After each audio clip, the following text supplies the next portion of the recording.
लेकिन महत्वपूर्ण ये नहीं है कि ट्रिपल सी के समकक्ष कौन कौन से कोर्सेज हैं, बल्कि महत्वपूर्ण ये है कि ट्रिपल सी के समकक्ष कितने कोर्सेज आयोग द्वारा मान्य हैं। बल्कि ये आयोग द्वारा दी गई ऑथेंटिक जानकारी पर ही आधारित है कि आयोग इन कोर्सेज में से कितने कोर्सेज को ट्रिपल सी के समकक्ष स्वीकार करता है और किन कोर्सेज को वो ट्रिपल सी के समकक्ष स्वीकार नहीं करता। भारत सिविल सर्विसेज प्लेटफॉर्म में आप सबका स्वागत है। यूपी ट्रिपल एससी की परीक्षा हो या यूपी पीएससी की एपीएस की परीक्षा जो होने वाली है, स्टूडेंट्स के बीच यह प्रश्न हमेशा बना रहता है कि ट्रिपल सी के समकक्ष कौन कौन से कोर्सेज हैं। लेकिन महत्वपूर्ण ये नहीं है कि ट्रिपल सी के समकक्ष कौन कौन से कोर्सेज हैं, बल्कि महत्वपूर्ण ये है कि ट्रिपल सी के समकक्ष कितने कोर्सेज आयोग द्वारा मान्य हैं। तो आज की अपनी इस वीडियो में हम इसी पर विस्तार से चर्चा करेंगे। वीडियो को बिना स्किप किए हुए पूरा देख लेना। इस वीडियो के बाद आपको ट्रिपल सी की समकक्षता पर फिर किसी से कुछ भी पूछने की आवश्यकता नहीं होगी। तो पहले हम बात कर लेते हैं कि ट्रिपल सी के समकक्ष कौन कौन से कोर्सेज आते हैं। उसके बाद हम बात करेंगे कि इन समकक्ष कोर्सेज में से कितने कोर्सेज को आयोग द्वारा स्वीकार किया जाता है। और यहाँ मैं आपको ये और बता दूँ, ये कोई केवल यूट्यूब पर की गई हवाई बातें नहीं हैं जैसा कि अक्सर होती हैं, बल्कि ये आयोग द्वारा दी गई ऑथेंटिक जानकारी पर ही आधारित है। तो चलिए सबसे पहले हम बात कर लेते हैं कौन कौन से कोर्स ट्रिपल सी के समकक्ष ठहरते हैं। तो हर वो कोर्स जिसकी सिलेबस की परिधि में ट्रिपल सी का सिलेबस आता है, वह कोर्स ट्रिपल सी के समकक्ष है।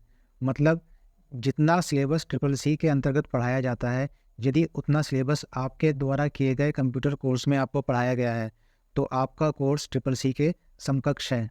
अब बहुत सारे ऐसे नए विद्यार्थी हैं जिन्हें ट्रिपल सी का सिलेबस नहीं मालूम, तो मैं बहुत जल्दी शॉर्ट में आपको ट्रिपल सी का सिलेबस बता देता हूँ। यहाँ मैं इतना बता दूँ कि इस सिलेबस को भी स्किप मत करना, बहुत ध्यान से पूरी वीडियो देखो आप लोग।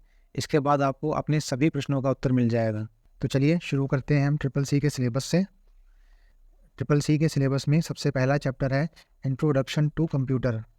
इसमें आपको कंप्यूटर की बेसिक इन्फॉर्मेशन दी जाती है, जैसे कंप्यूटर की हिस्ट्री, बेसिक्स, कंप्यूटर सिस्टम के कंपोनेंट्स जैसे CPU, keyboard, mouse, input output devices, RAM, ROM, hardware और सॉफ्टवेयर की बेसिक कॉन्सेप्ट और डेटा प्रोसेसिंग। ये सब इंट्रोडक्शन टू कंप्यूटर में आता है, जो कि पहला चैप्टर है। अब देखिए, यहाँ मैं आपको एक बात बता दूँ, कुछ ऐसे कीवर्ड हैं जो मैं बोल रहा हूँ, उन्हें मैं एक्सप्लेन नहीं कर रहा।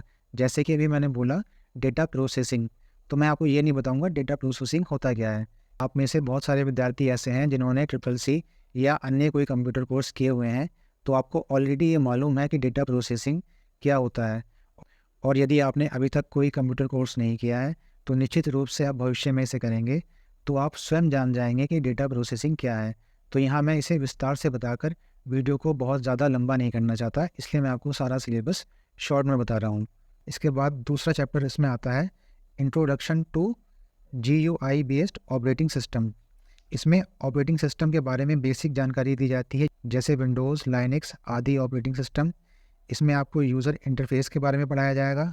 जो भी आपकी विंडो स्क्रीन पर दिखता है, जैसे स्टार्ट मेन्यू, टास्क बार, इन सबको यूज़र इंटरफेस के अंतर्गत रखा जाता है।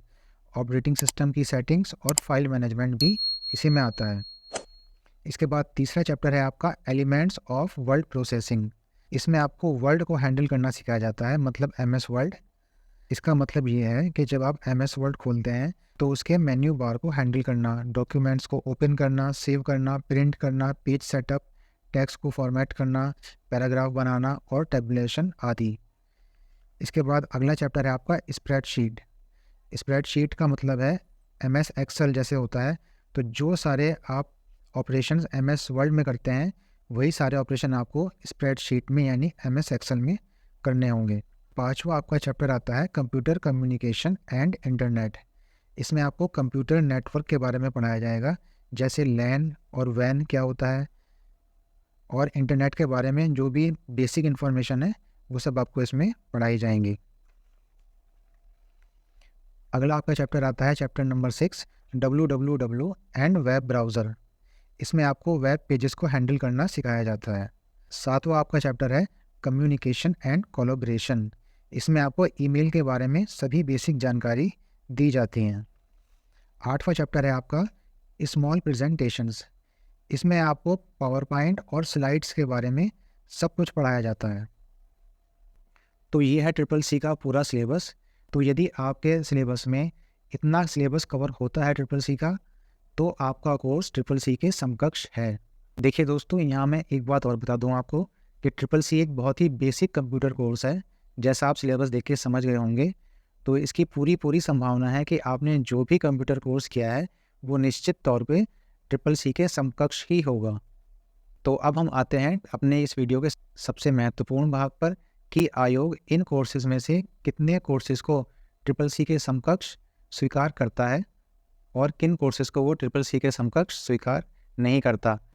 अब ये जो मैं आपको जानकारी देने जा रहा हूँ, ये बिल्कुल ऑथेंटिक जानकारी है, जो कि उत्तर प्रदेश सरकार के निर्देशानुसार यूपी ट्रिपल एस सी आयोग द्वारा प्रकाशित की गई थी। तो देखिए, आयोग ने ट्रिपल सी के समकक्ष कोर्सेज़ को स्वीकार करने के क्रम में सभी कोर्सेज़ को 2 भागों में विभाजित कर दिया है। पहले वो कोर्स आते हैं जिनका आयोग ने डायरेक्टली नाम लेकर कहा है कि ये कोर्स ट्रिपल सी के समकक्ष स्वीकार किए जाएंगे। जी हाँ, आयोग ने डायरेक्ट कोर्सेज़ के नाम बताए हैं। और दूसरे वो कोर्स आते हैं जिनका आयोग ने सीधे तौर पे नाम नहीं लिया, बल्कि आयोग ने उनके बारे में एक जनरल क्राइटेरिया सेट कर दिया है। तो पहले हम उन कोर्सेज़ की बात करते हैं जिनका आयोग ने सीधे तौर पे नाम लेकर कहा है कि यह कोर्स स्वीकार किए जाएंगे। तो देखिए दोस्तों, ऐसे कोर्सेज़ जो सीधे तौर पे आयोग द्वारा स्वीकार किए जा रहे हैं, जिनका आयोग ने डायरेक्टली नाम लिया है, उसमें है कंप्यूटर में किए गए डिप्लोमा और कंप्यूटर में की गई डिग्री, जैसे PGDCA, BCA और MCA जैसे कोर्सेज़।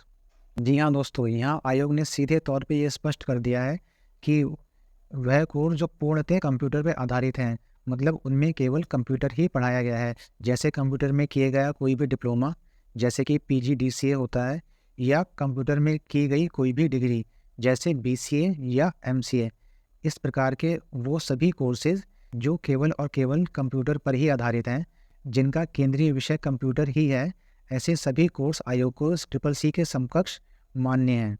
अब हम बात कर लेते हैं उन विषय के बारे में जिन्हें आयोग ने ट्रिपल सी के समकक्ष स्वीकार तो किया है, लेकिन उनका सीधे तौर पे नाम नहीं लिया, बल्कि उनका एक जनरल क्राइटेरिया सेट कर दिया है। तो इसमें आयोग ने बताया है कि BA, BSc, BTech, MSc और वो सभी ग्रेजुएशन और पोस्ट ग्रेजुएशन कोर्सेज जिसमें कंप्यूटर एक विषय के रूप में रहा हो या सेमेस्टर में कंप्यूटर एक विषय के रूप में रहा हो, वह सभी कोर्सेज ट्रिपल सी के समकक्ष मान्य होंगे। तो इससे ये स्पष्ट है कि केवल कंप्यूटर आधारित कोर्स ही नहीं, बल्कि वो सभी कोर्स जिनमें कंप्यूटर भी एक विषय के रूप में रहा है या किसी सेमेस्टर में कंप्यूटर एक विषय के रूप में रहा है, ऐसे सभी कोर्स भी ट्रिपल सी के समकक्ष मान्य होंगे, चाहे वो आपका BA हो, BSc हो, MSc हो, BTech हो, लेकिन उसमें कंप्यूटर एक विषय के रूप में होना चाहिए। तो ऐसे कोर्सेज भी ट्रिपल सी के समकक्ष स्वीकार किए जाएंगे। और अगर अब भी आपको इस दूसरी कैटेगरी वाले कोर्सेज के बारे में डाउट है कि आपने जो कोर्स किया है क्या वो ट्रिपल सी के समकक्ष ठहर रहा है या नहीं, तो इसका बिल्कुल सीधा सा समाधान है। आपके कोर्स के जिस सेमेस्टर या जिस ईयर में कंप्यूटर रहा है, उसके सिलेबस को आप मैच कर लो उस सिलेबस के साथ जो मैंने वीडियो के शुरू में बताया था। इसलिए बोल रहा था पूरी वीडियो देख लो। तो मैं आशा करता हूँ कि ट्रिपल सी की समकक्षता को लेकर आपके जितने भी डाउट्स थे वो सब इस वीडियो में क्लियर हो गए होंगे। मुझे नहीं लगता कि अब आपको इस बारे में कुछ और अधिक जानने या पूछने की आवश्यकता है, लेकिन यदि अब भी आपका कोई डाउट है तो आप मुझसे कमेंट सेक्शन में पूछ सकते हैं। अगर वीडियो अच्छी लगी है तो वीडियो को लाइक किए बिना मत जाना। अगर पहली बार मेरे चैनल पे आए हो तो इस चैनल को आप लोग सब्सक्राइब कर लो, क्योंकि यहाँ अब आपको बहुत कुछ आपके काम का मिलने वाला है। अगर RO ARO की तैयारी कर रहे हो तो मैंने एक फ्री टेस्ट सीरीज़ चलाई हुई है, लिंक डिस्क्रिप्शन में दे दूँगा, वहाँ जाके मेरी वो वीडियो भी देख लो। वीडियो कैसी लगी मुझे ज़रूर बताना। अपनी भारी आवाज़ के लिए आज मैं आप लोगों से क्षमा प्रार्थी हूँ, क्योंकि तबीयत ठीक ना होने के कारण मैं सही से बोल नहीं पाया हूँ। तो चलिए फिर जल्दी आपके समक्ष उपस्थित होता हूँ एक नई वीडियो के साथ। तब तक के लिए धन्यवाद।